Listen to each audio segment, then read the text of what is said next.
All right, so the next installment on the white belt techniques, I'm going to go over the cross collar choke. I'm going to show this from the mount and from closed guard because it's just as good for the same reasons in either position. So the reason why I consider this a very good white belt move is it's, again, the common theme you're going to see in white belt moves is it's super safe as far as not losing position. So there's a high reward for this. You submit your opponent, and there's a very low risk. If it doesn't work, you just keep the same position, or worst case scenario, if you're in the mount, they roll you over to closed guard where you can keep trying it, but you don't really go to a bad position or take a chance going to a bad position.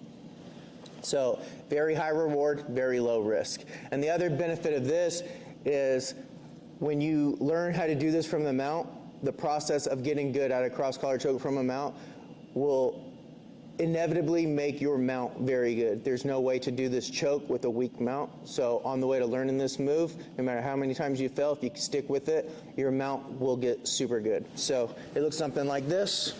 Right over here. So obviously I'm in the mount. There's multiple setups for this, but this is the one I prefer. All right, so what I do is I take my left hand, because I'm right hand, I'm going to open her lapel up with the left hand, and I'm going to feed my right hand deep. Palm up, knuckles to the mat, so I can put weight on my knuckles here. Pull it deep with the left hand. Then I'm going to go to the mat on this side. If she explodes like she's trying to take me off, I catch myself here, and then I drag my forearm across her face to make her look the opposite direction. And I'm going to keep going until this little wrist bone is touching her neck. And then here's a little key piece. Make sure once your wrist connects to her neck, keep it there when you make this grip. A lot of times I see beginners, they do this, and then the moment they grab, they pull their own hand, their own wrist away from the neck. So keep it right there.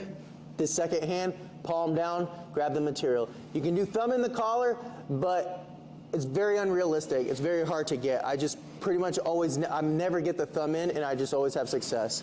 So when you do the choke, contrary to popular belief, it's not elbows out to the side like this. So it's the palm up hand, elbow in the sternum, and then this one, drop this elbow to the mat. So I make like a plus sign basically. And I'm going to bring my forehead to the mat above her head, and I'm going to drop my belly on my forearms to get the choke. So here, and when I start here with the grips, when I'm ready for the choke, I flex my wrists this way.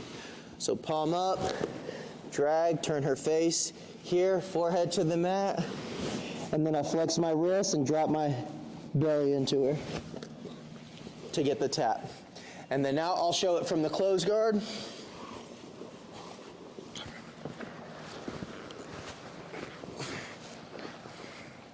All right, so from the closed guard, starts off all the same. Open up, palm in here, reach across, turn her face, make my grip. Now here's the difference right here.